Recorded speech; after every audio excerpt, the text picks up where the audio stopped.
Welcome to a podcast by opentheword.org, where we discuss a bit of Bible, a bit of life, and a bit of politics. Over the years, Hollywood movies about Israel's exodus out of Egypt have traditionally portrayed Pharaoh Ramses, who reigned between 1303 and 1213 BC, as the Exodus Pharaoh.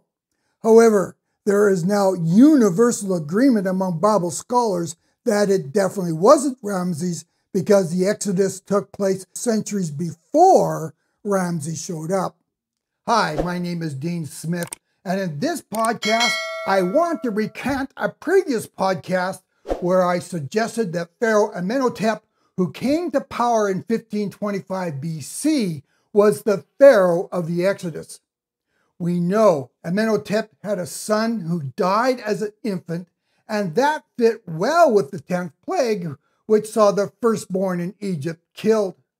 But there is one verse, yes, one single verse, that completely disqualified Amehotep, and I miss it. It's really quite sad when you think of it, because Amenhotep's firstborn son dying fit the puzzle perfectly when it came to the death of the firstborn, because we're told that it even struck the Pharaoh's home. But sadly, or very sadly, this single verse tells us that the Exodus did not take place until many years after Amenhotep had died.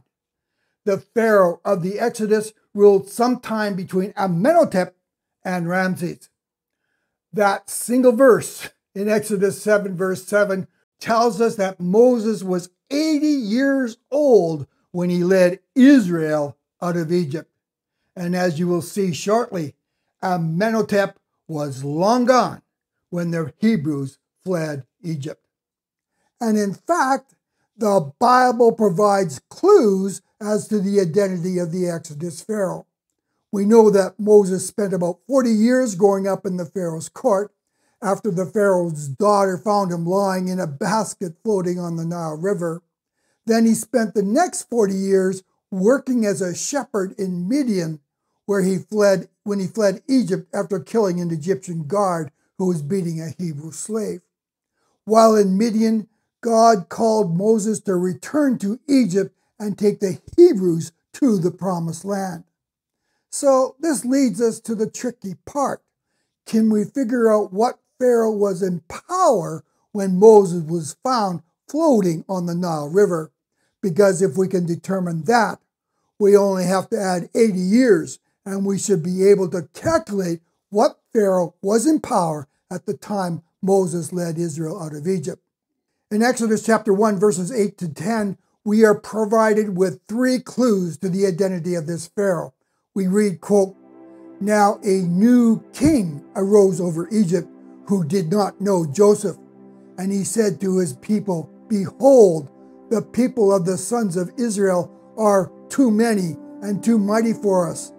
Come, let us deal shrewdly with them, otherwise they will multiply, and in the event of war, they will also join those who hate us and fight against us and depart from the land.'" Unquote. First, we are told that there was a new king who rose over Egypt who did not know Joseph. According to Colin Dillich, a classic Old Testament commentary, the word new describes something completely different, not newer as in buying a newer car to replace an older one. It's different in the sense of a semi-trailer tractor versus a small car. The word is used in Judges chapter 5, verse 8, to describe new gods. This is not describing new upgraded versions of old pagan gods, but rather a new, completely different class of gods who were different from Jehovah. Secondly, we're told that this new king had no idea who Joseph or the Hebrews were. With Joseph and his extended family having been invited to live in Egypt by an earlier Pharaoh, how is it possible that this new Pharaoh suddenly had no idea who Joseph and the Hebrews were? Thirdly, this new Pharaoh then decided to put the Hebrews into slavery because he was concerned that they would join with Egypt's enemy if they decided to attack. But the Hebrews had previously been invited to live in Egypt as friends by the previous Pharaoh because of Joseph. Why were they now suddenly considered potential enemies by the new Pharaoh? What happened? What changed? These are all telling statements as they describe a chaotic period in Egypt's history around 1800 BC when the Hyksos successfully invaded Egypt and drove the Egyptian government into the southern half of the Nile Delta. As an occupying force, the Hyksos controlled the northern half of the delta, when they took over, they kept many of the same traditions and customs of the Egyptians and even used the term Pharaoh to describe their leaders. The Hyksos were Semitic, cousins of the Hebrews. This meant the Hebrews and Hyksos had a similar language and similar culture, and it explains why Joseph was able to eventually become second in charge in Egypt. But that all changed in 50 BC, when under Pharaoh Amehotep, the Egyptians in the south were finally able to drive the Hyksos out of northern Egypt and regain control of the country. And that is why we are told that there was a new king in Egypt. He was different from the Hyksos pharaohs who had previously sat on the throne. It also explains why Amehotep did not know who Joseph was, and having just driven the Hyksos out of northern Egypt, explains why Pharaoh Amehotep was also concerned that the Hebrews, who were culturally similar to the Hyksos, would join the Hyksos if they ever decided to reinvade Egypt. This resulted in Pharaoh Amehotep putting the Hebrews into slavery.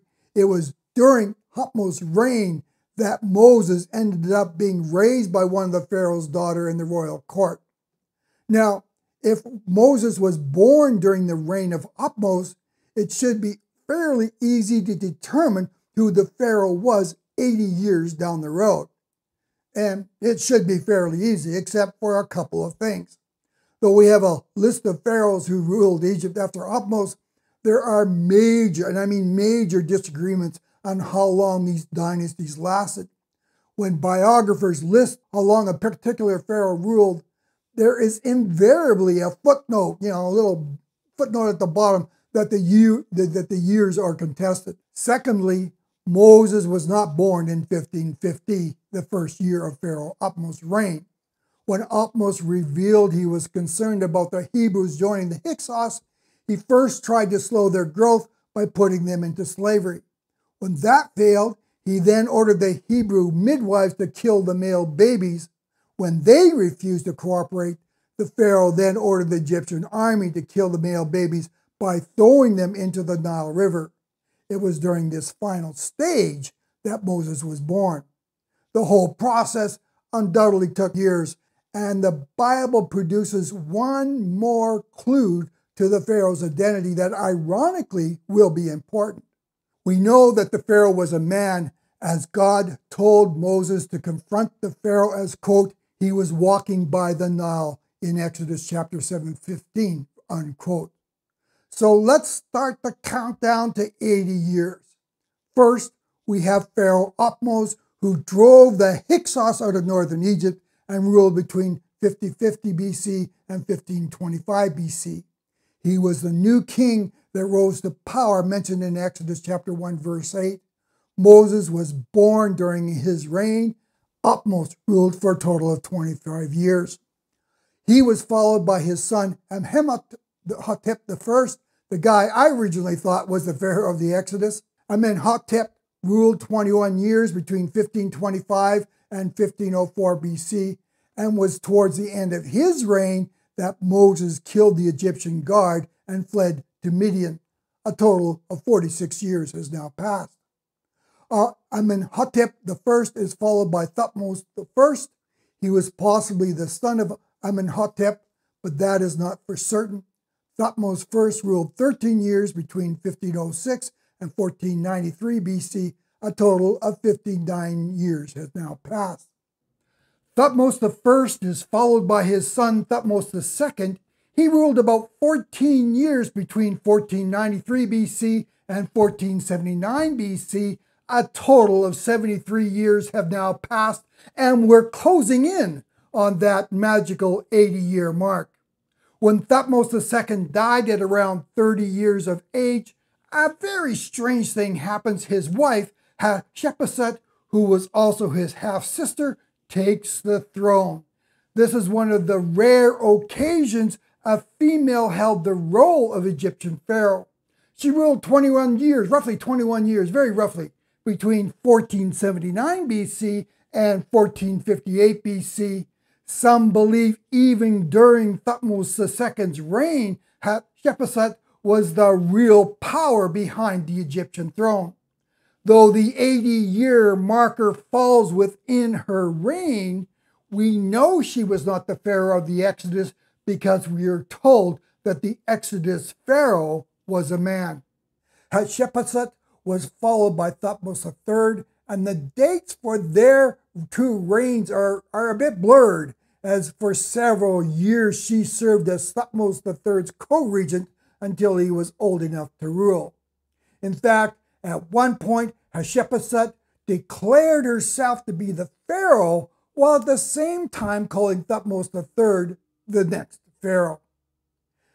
So based on the 80-year countdown from Pharaoh Amehotep and the fact that Pharaoh was a man, there are only two possible contenders for the Pharaoh of the Exodus, either Thutmose II, who ruled before Hatshepsut, or Thutmose III, who ruled after.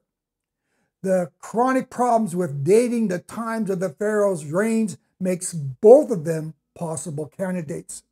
Thutmose III is known as one of Egypt's most powerful rulers and turned Egypt into an international superpower and gained the reputation of being a military genius among modern historians, with some even calling him the Napoleon of Egypt.